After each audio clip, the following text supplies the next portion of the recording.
Hello, welcome, Free for All Friday. Cam Poitras, Kelly Moore. Kelly, how are you? I am well. Looking forward to my maiden voyage on a Free for All Friday. Although with me here, it might be a Free Fall Friday. But bring it on. 204-780-6868. Let's get it going. Jets at Noon is brought to you by Wash Method Car Wash, 690 St. Anne's Road. The VIP call with the best Jets take. It's going to win themselves a VIP car wash from my good friends at Wash Method, 204-780-6868. The phone lines are open. We'll announce the winner during the call later in the program, which is coming at you live from the Boston Pizza Studio for gourmet pizza and pasta.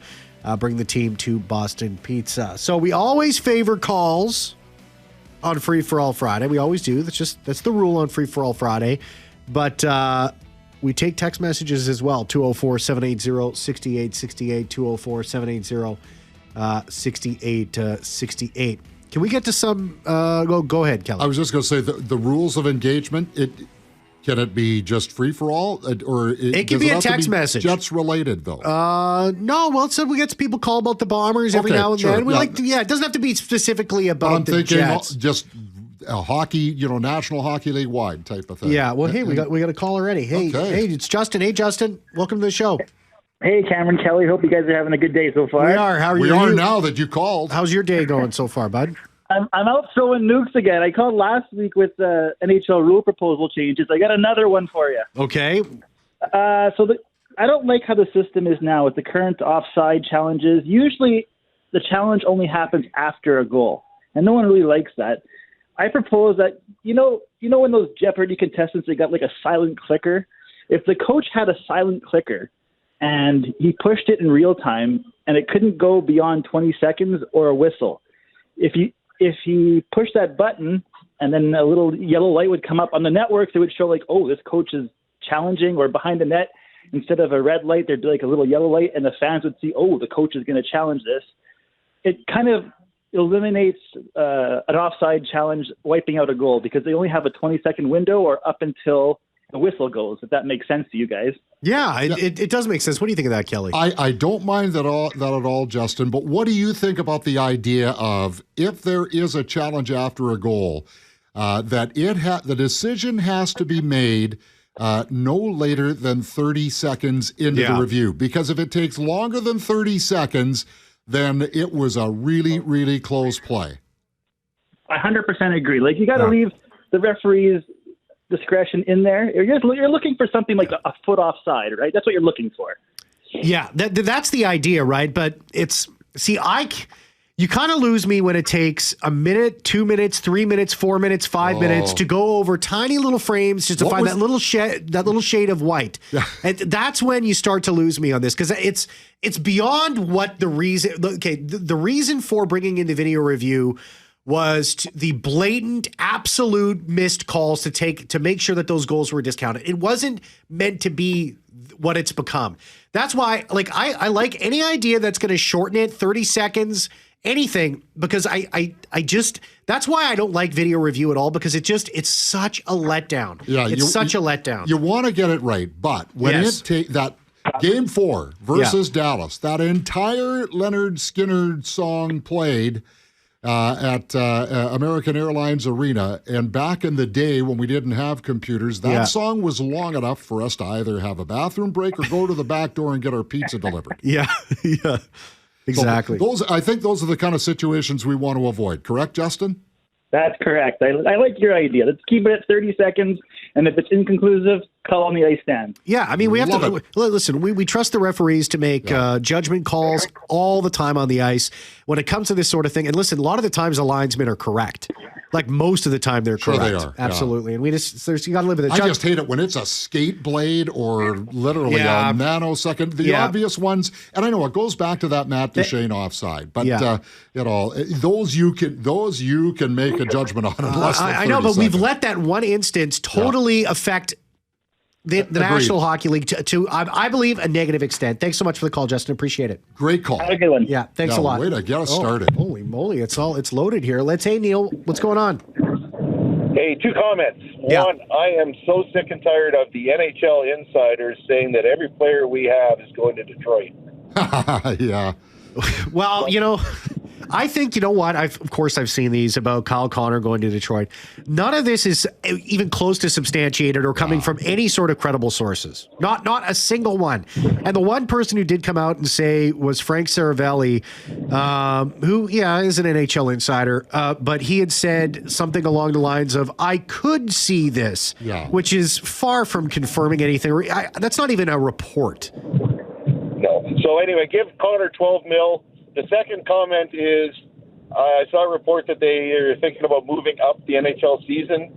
100% guarantee. I don't, unless I have a dog in the fight in June, I ain't watching hockey, and I'm a Canadian 50-year-old guy. So if you lose me, you're losing a lot of people. Okay, how they're going to do that? What's your name again? Neil, yeah, I just wanted to make sure we were talking on a first-person perspective. How they're going to do that is next year they're going to shorten up the preseason schedule to 4 games. So theoretically, the NHL season should start a little bit earlier, but they're also going to expand to 84 regular season games. So the season's going to remain the same as it is. And, of course, you always have to remember, in some of those Sun Belt states, they have high school and college football that they're up against. So I'm not saying that it's the issue that it was 20 years ago, but it is still there for some of those other markets around the National Hockey League. And they are looking to start the season in September in 26, 27. I think Bill Daly was just recently discussing that. I don't know if they're going to be able to finish it any earlier. Well, no, that doesn't come with expanding by 2 games. Well, exactly. Just because they're starting it in September, they're not coming anywhere close to saying that the Stanley Cup is not going to be played in June, which I think is going to be what it's going to be moving forward. And Kelly, was talking to Ed Garcia with Power 97 just down the hallway, and he was talking about the Stanley Cup being in June. It's been going on a long time, and I was actually surprised that it's been happening for so long. But this isn't a new thing that it's just started being in June. I can remember sitting on Grand Beach my first year in Winnipeg back in the mid-'90s, and the New Jersey Devils, I know they were involved. It might have been Detroit as well. Yeah. They played into July. Yeah. So thanks a lot for the call, Neil. Appreciate it. Yeah, let's squeeze one more caller in here. Let's go to Guy. Hey, Guy. Hey, guys. How's it going? Good. How are you? Good, thank you. I heard a rumor that the Bombers are charging $100 to volunteer. You guys know if that's true? I have no idea. I have not heard about that. We'll certainly make an inquiry about that. But that falls under the old heading of don't believe everything you hear. And when you start with the R word and it's rumor, not report, then I would put it in the proper context. Yeah, I've not heard that either. Yeah. There's something about to pay for the jackets and stuff, but I've done tons of volunteering over my lifetime, and I've never been charged to volunteer. Yeah. I do know there are circumstances, and I'm not saying it's with the Winnipeg Blue Bombers. I don't know if this applies to perhaps Grey Cup week, but we'll ask around. There's a lot of times. There's a lot of times. There's a lot of times where people just want to be a part of it, and they're happy to pay $100 to help out, but also be part of the activity. So it's not anything new. Anything else, Guy? That's it. Thank you. Okay, thanks, Guy. And let's squeeze Nick on here. Hey, Nick, what's going on? Hey, good day, guys. Yeah, love the show. Thanks for calling. Yeah, I'm just thinking the playoffs, right? The rules just fall to the wayside all the time. All year long, they battle and they're beat up, and then when it comes to playoffs, they're in the battle royal. I think that the rules should be tighter in the playoffs because our guys are just beat to heck, Yeah, Nick, you know what? I used to feel differently about this. And I was of the opinion it's the playoffs, it's different style of hockey. You got to let certain things go and you got to call certain things. I'm more of your opinion now as I kind of look at things. Look at how the Jets season ended in Game 6. Yeah. That was a call that had to be made. And so I think that part of the onus too, though, Nick, is on players and coaches to adjust to the level of officiating. And it's interesting if something happens to the Jets then there's the idea, well, geez, they should let them play. If it's the other team, well, why aren't they calling that? I think that's a fair statement to make, is it not? It is, yeah. And the referees also, there's a human nature component to this, where the refs they don't want to influence the outcome of the game, especially during a playoff game when everything is on the line. Unless they absolutely have to make a call, they'll blow the whistle. But they listen. A lot of people think, we hear this all the time, refs want to be inserted in the game. Maybe in some games, I don't know. I think that happens more in the first round. I think, and you may or may not agree with me, Nick, but I think by the time you get to the second through fourth rounds of the playoffs, don't seem to be as many instances of missed calls or let them go calls as there might be in the first round. That Blues series, it was so brutal to watch. Our guys just get hammered every single day. Yeah, and that pace just simply can't be kept up the deeper the playoffs go either. I think you see the hit totals go down pretty significantly. Thanks a lot, Nick. Appreciate the call.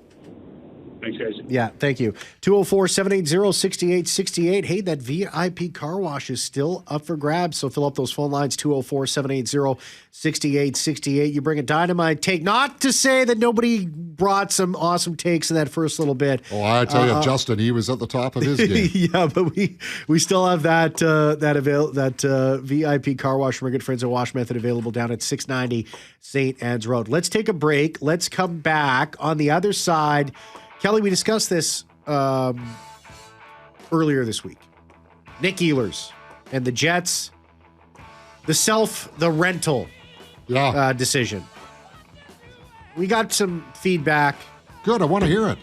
We'll talk about that when we come back. Don't go anywhere. At noon with Cameron Poitras and Jim Toth on 680 CJOB. Call the Boston Pizza Jets at noon hotline, open 24/7, 204-780-6800. Coming for lunch every weekday to Boston Pizza. Get a delicious main side and ice cold drink for only $15. Only at BP. The number one caller will be awarded a $50 gift card to Boston Pizza. We'll have an answer on the caller was talking about the Guy. Guy was talking about that. We'll have an answer for you when we come back after 12:30. But I want to make sure we have time to get this in here. These were some comments that we received over the course of the week in regards to Nikolaj Ehlers and the Winnipeg Jets not trading Ehlers at the deadline to acquire assets on a player that it was unlikely at that time to re-sign with the Winnipeg Jets, even though I don't think it was a foregone conclusion that he was going to leave at that moment. But it certainly seemed that way. It was skewing that way. Yeah. I think that's fair. So this texter said the self-rental philosophy on Ehlers is short-sighted. Same if they do it for Connor. If a player doesn't want to sign with your team, he doesn't want to be on your team, get rid of him. Don't rent a player who doesn't want to be here. Another texter said, sorry, you can sugarcoat it all you want, but losing Ehlers is for nothing is beyond stupid, and in other markets would get the GM canned. Myself, if I'd moved him in the previous offseason, if he wouldn't sign my best offer, Chevy likes to play. He likes to play games to get guys on the cheap like Scheifele and Hellebuck, but it backfires on him half the time. Pure idiocy. That one from the Colt 533. What do you think of? Well, if the Winnipeg Jets had not made any attempt, and as I understand, they received the call, and this was from Kevin Cheveldayoff, verified by Nikolaj Ehlers during his availability after he'd signed with Carolina, that he made that decision the day before it became public knowledge. So I don't know that the Winnipeg Jets felt they were out of it until they were officially out of it.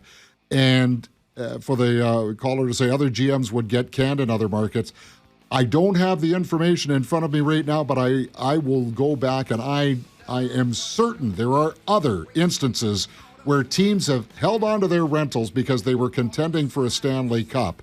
And it just made no sense whatsoever to not have those players in their lineup. What players would be available? I mean, Nikolaj Ehlers, you would be trading to a team that was going for the Stanley Cup, and you're not going to get equivalent players on coming the way back. So what's available is prospects and picks, and a team that's chasing the Stanley Cup and in first place in a President's Trophy position at that moment.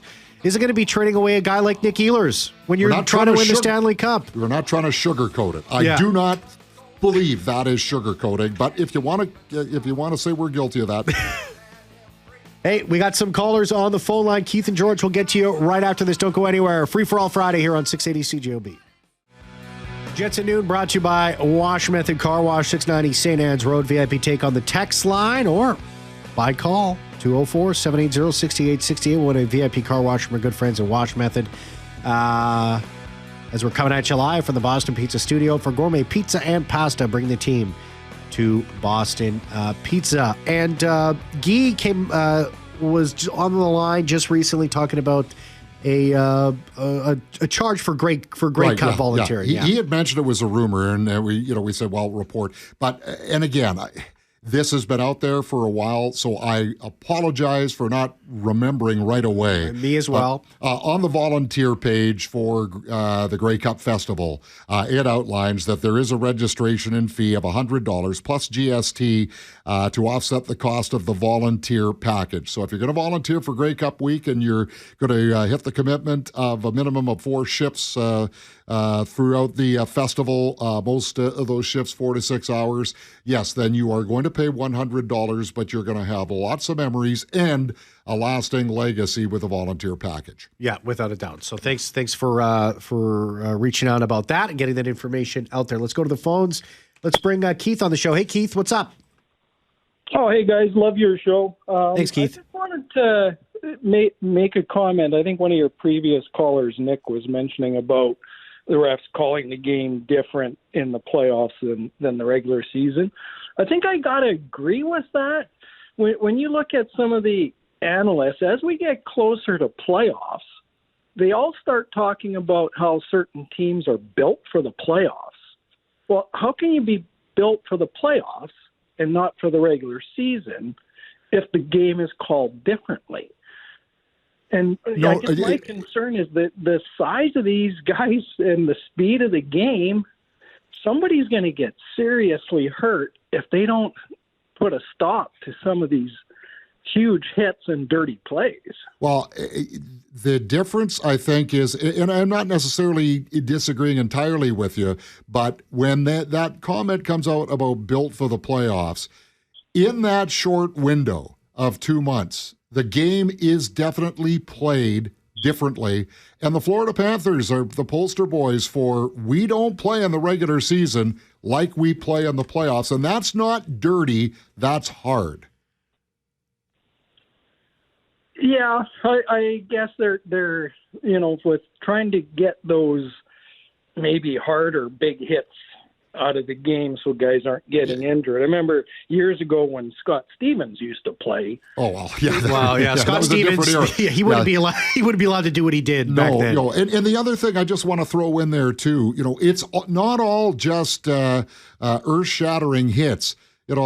There's heavy hockey and there's physical hockey. Yeah. And that heavy hockey that involves prolonged battles along the boards and the amount of energy and fortitude that it takes to win a puck battle, that's all part of it too. And you don't necessarily see that at the same level during the regular season. No, yeah, you're right. And the other, I guess one of the other comments would be try to get all that chippiness after the whistle in the playoffs. They're all trying to draw a penalty, but when you get guys like Wilson poking guys in the face and sticking his tongue out and everything else, they should be calling that to get that out of the game and not try and draw penalties. It would stop it pretty quick if they called them. Okay, Keith. Thanks a lot. I appreciate the call. All right. Thanks, guys. Yeah, thanks for calling. Let's go to George. Hey, George. Well, it's always good to have royalty on the show there with Mr. Kelly Moore. Oh, my liege. Oh, sorry, Kelly. I did not. I should have been calling you Your Majesty this entire time. Yeah. There you go. I'm simply a guest here. He's King Moore. What's up, George? I have a few thoughts. Number one, we should be doing Jets at Noon for 2 hours, not one, because there's just not enough time in 1 hour to do it. And you should add Kelly Moore with you and Jim Toth. Make it a three amigos show. The other thing is... I would do that show for free, George, but go ahead. If Nick Ehlers were to be put onto the top line before he had left Winnipeg, where he wanted to play with, instead of Gabe Vilardi being there and Vilardi going down to the second line, do you think Ehlers would have made a better decision to stay with Winnipeg instead of moving to Carolina, knowing that he wants to play top line minutes? I don't think it would be I don't think it's a better decision. Like I think Nick Ehlers made the decision that he felt was best for himself, and as a UFA, that was the decision that he made. And the players, he earned the right to make that call. Yeah, it was a time for a change, and I don't know that. Maybe Nikolaj Ehlers is also showing some loyalty to Winnipeg if he doesn't give us the whole story on that. But I guess the thing I'd come back at you on that with, George, is how well that number one line played for Winnipeg. Who, if it's a team game and it's all about team success, yep. Why would you have broken up that line to accommodate the wishes of one player? I don't know. Like if you look at the top lines in some of the other teams, they always have two top players with one that usually scores the most goals. And Ehlers, when he played on that top line, was always around the net, and it seems like he was always passing, sort of like Cole Perfetti, where he would just pass to the players that know how to score the goals. But Ehlers, I think if he was on a top line, we might have scored more points in the playoffs maybe. And, look how many points he had in these playoffs, right? I guess we'll find out in Carolina whether, that comes into play or not, George. Yeah, my third thought is the World Juniors. Has anybody found out any Jets prospects that are going to be on the World Juniors this year? Well, we'll have to wait and find out. Well, yeah, for Team Canada, I would suspect not, but I'll be shocked if Sasha Boumediene does not play for Team Sweden. Okay, what about Kevin He? Kevin he possibly, he'd have to have a really, really strong start to the year. I just don't know if he's on the radar that, some of these other prospects are. There'll be a number of guys that, certainly led by Gavin McKenna and Porter Martone that will be coming back for the coming tournament. Thanks a lot, George. All right, gentlemen, go Bombers, go. Have a good weekend. All right, go Bombers. Right all right, thanks, George. Let's go to Colin. Hey, Colin. Hi there, guys. Hey, what's up? Just a couple of comments. I listened to a couple of the previous callers sort of ragging on Chevy. I don't know how he doesn't win GM of the year. Well, he was a finalist. Yeah, he should have won it. I mean, Jim Neal winning it in Dallas is a joke, if you ask me. I have to disagree with you there. I'm sorry, but I cannot stay silent on that one. Jim Neal did an outstanding job with the Dallas Stars. Well, sure he did, but he's also got a tax-free state with the warmer climates. The handicaps that Chevy has dealt with year over year, I don't think you can compare the two jobs. Well, okay, from that context, yes, but I'm not going to agree that Jim Neal winning is a joke. That's all the point I was making. Oh, fair enough, but I think that the issue is that they discount anything that Chevy does with all the impediments he faces, and the guy that has a tax can sign, the fact that they were even in on Rantanen just shows you how laughable it is. Yeah, and I think what you were referring to with Colin was, again, people say, like, why didn't they get rid of Nick Ehlers? They lost him for nothing and all that kind of stuff. It's again, we hear a lot of this stuff, and there's just a lot of context missing. Because on face value, like, oh, yeah, of course, hindsight, you should have traded him. Go back to 2024. Florida won the Stanley Cup by keeping rental free agents Sam Reinhart, Oliver Ekman-Larsson, and Brandon Montour. Now, they did re-sign Reinhart, but Ekman-Larsson walked to Toronto and Montour walked to Seattle. Yeah. They absolutely had to play the odds. Sure. And if they had traded Ehlers before the deadline, everyone would have been up in arms if they had lost. Well, imagine what that does to the room. Yeah. Oh, yeah. By the way, we traded Nikolaj Ehlers. We have a chance at a Stanley Cup, and we're trading Nikolaj Ehlers for picks and prospects because maybe he won't re-sign with us. So, oh my God, yeah, that's a great point. I will say, last comment, guys, is I do think Kyle Connor is an entirely different animal. Agreed. We're talking about Ehlers trying to peck at the second line. Kyle Connors, I mean, you go all in on him if I'm Chevy, but I'll leave that to you guys to discuss. Yeah, well, Thanks. Have a great weekend. I'll be interested when, and again, I'm of the opinion that I don't think Kyle Connors is going anywhere, but you have a guy that scored 41 goals last year. He is your number one winger. You're going to pair him with your number one center. There's no question about that. And when you have a guy like Gabriel Velarde who's willing to go into the dirty areas, he's going to go in front of the net. That line. You're just, I'm sorry, I'm not making any changes there. Thanks a lot, Colin. Appreciate it. But you're sugarcoating, Ken. Yeah, I'm sugarcoating. Colin, hey, do you want win yourself a VIP car? You know what? I'll give you the car wash. All right. All right. Thanks a lot for the call, Colin. 204-780-6868. Colin has got himself a VIP car wash. Did you remember to put him on hold, or did you hang up on him? He's on hold. Hey, he's right now talking to our very good friend, Jeffrey Forge. Forge Alada's on the line with him, telling me, you know what, Colin? You're so right, and those two knuckleheads, they're just off the... You know. I want to get to some text messages here, but we got two more callers here. Let's squeeze in Kurt. Hey, Kurt. Hey, guys. Just wanted to comment about the offside stuff. Yeah, go ahead. The 30-second rule is perfect, but I would add one more thing. I would say if you lose the challenge, that it's a penalty shot, and any player on the bench could take the shot, and that would solve a lot of those iffy ones. Okay, I like your idea, but there is no way ever that the National Hockey League Board of Governors, and I even strongly suspect the Players Association, wouldn't feel comfortable with that type of arrangement, and they have to approve every rule change. Oh, no, I agree, but it's just like it would solve all the problems. Yeah, if you had a fan vote, now that's a totally different story. Well, how many penalty shots were there actually taken last year? Oh, I had it. I'm gonna pull that up here. Yeah, I had the number last year, but I don't recollect. I do know that I think about a third of the penalty shots resulted in goals, though. Okay. Memory serves me correct. Yeah. Anything else, Kurt? No, that's awesome. Thanks, guys. All right, thanks for the call. And let's get James on the line. Hey, James, what's going on? Hey, how are we doing today? Good. What's up? Awesome. Just calling to rehash the Ehlers thing, but just wanted to kind of get my 2 cents in. Go ahead. Ehlers, when he's playing, do you think he prefers to play more of a rush game or a cycle game? Well, more of a rush game for sure. Definitely, yeah. Yeah. He is a one-man breakout machine. There is no doubt about that.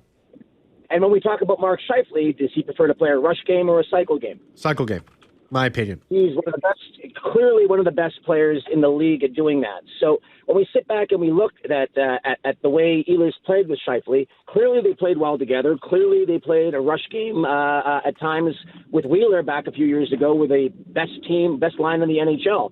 But that being said, is that really Scheifele's strong point to be playing that rush game? And I'd say no. And the reason why Ehlers was consistently finding his way onto the second line was simply because Scheifele wanted to play that cycle game that he excels at, that he's one of the best at the league bat. And if he makes the Team Canada, it'll be based on how strong he is at playing that game. So the two really had nothing in common from that perspective. And when you've got other players like Connor that excels at that as well, and Velarde that plays those deep areas that you were just talking about, I think it was just natural over the course of Ehlers' time in Winnipeg to be on that second line, playing with Patrick Laine, playing with Brian Little. All right, Kurt. James, I mean, Wow. I don't know what else to add. Yeah. I don't know why that's a strong contender for the call of Free for All Friday. Yeah, in my opinion. It's too bad. There were some great ones. Yeah, I gave away the car wash already, James. I would have given it to you. But... Giving the best to last. I'll see you again in the week. Okay, well, call us back next. You know what? Throw a coach's challenge right now. Get Cam to review his decision. James, we're going to have to get you in here. We're changing the rules here. You're going in for a penalty shot. All right. All right. Okay. Thanks a lot. All right. 204-780-6868. 204-780-6868. Jerry texts a show and says, why doesn't the NHL put its best teams in the national spotlight, in reference to the Winnipeg Jets not being a part of any of the U.S. national television games? The NFL makes sure top matchups get prime time. Feels like the NHL is missing a big chance to showcase its strongest clubs. That were from Jerry, as if the Winnipeg Jets. And again, that's a network decision. Yeah. That's not a National Hockey League decision. And I have to think TNT and ESPN and ABC, like these guys crunch the numbers. Yeah. They're not just picking willy-nilly and saying, "Oh, these are the best teams. We're going to showcase them as much." They've done the due diligence to realize which teams would do the best. Yeah, so. they're making a major investment here. So they're certainly not going with the idea, we'll put on a couple of teams from Podunk, or Podunksville, rather, and just lose a bunch of money on the broadcast. Let's squeeze one more in here. This one from Tom. Tom says, if Toews ends up playing most of the season, he is the front runner in my mind to the Bill Masterton Trophy. Everybody, he says everybody would eat that storyline up. It's almost too perfect. Absolutely. Yeah, Tom, hang on. Absolutely. Call the Boston Pizza Jets at noon hotline, open 24/7, 204-780-6800. Coming for lunch every weekday to Boston Pizza. Get a delicious main side and ice cold drink for only $15 only at BP. The number one caller will be awarded a $50 gift certificate to Boston Pizza on Friday. We're going to be giving away that $50. The number one caller. We're going to say who it is when we come back. And Kelly. sincere apologies to everybody who texted in. I am so sorry that we could not get to all of your texts. That's why we do the Monday rehash. Well, it's going to be the Tuesday rehash. Oh, yes. Okay. But you'll be hearing back from me. I'll go back. If we miss any text messages, we always come back to them. We'll be right back to wrap up the show. And, hey, we got some other Dynamite stuff we're gonna get to, so don't go anywhere. CJOB. Miss your chance. Get your thoughts on the show today. Call the Boston Pizza Jets and Noon hotline, open 24/7, 204-780-6800. Coming for lunch every weekday to Boston Pizza. Get a delicious main side and ice cold drink for only $15 only at BP. The number one caller will be awarded a $50 gift card to Boston Pizza on Fridays. And here's today's winner. Hey, Cam. Hungarian Paul here. Trying to win that gift certificate to Boston Pizza. Please call me back. Go Jets, go. Go Blue! There you go. Hungarian Paul, congratulations. You're our winner of the Boston Pizza Jets and Noon hotline, $50 gift card to Boston. Did you call Pizza. him back? I did. No, me and Paul actually had a very nice conversation. Good. No, so that's one of my favorite parts of the week. Kelly's calling the winner back and having a little chat. Great to talk to some of the listeners. Let's wrap up the show with this take here, Kelly. This one comes in from an unnamed texter who says, "Hot take: Connor is holding out for a letter, or he walks." Well, everybody is entitled to their opinion. I will say this, though. I have had the great privilege of having a professional relationship with Kyle Connor for about the last, 7 to 8 years, whatever it's been, covering the dressing room when he's been in there. And there is no indication whatsoever from his demeanor, from how he has carried himself, and what he has shared with us, that would be anything at all on his mindset. He is probably one of the most unselfish, high-profile athletes I've had the pleasure of covering in my career. And so he's comfortable as a leader without a letter. And the other part of that, too, is if you were the team, you are not going to take letters away from Adam Lowry, Mark Scheifele, or from Josh Morrissey. Yeah. You just aren't. No. And, that's, I just, again, I do not know That's not Kyle Connor. I do not know Kyle Connor personally, but just understanding who he is a little bit as much as I do, I don't think a letter matters to that guy. Yeah. He's like this. He's a modern day version of the Sedin brothers. If you give him one, he'd say, okay, I'll take it. But is he going to be in there, pounding his fist on the table saying, I need that to be a part of this team moving forward? No way. High profile, low maintenance. That's the best way I can describe Kyle Connor. Kelly Moore is going to take you all the way until 2 o'clock. Thank you for much to everybody for participating in a wonderful, awesome Free For All Friday. Tons of calls. Really love that. Thank you very much, Jeffrey Fortier, for producing the show. That's it for me. I'll be back same time on Tuesday. Great Labor Day to everybody. See ya.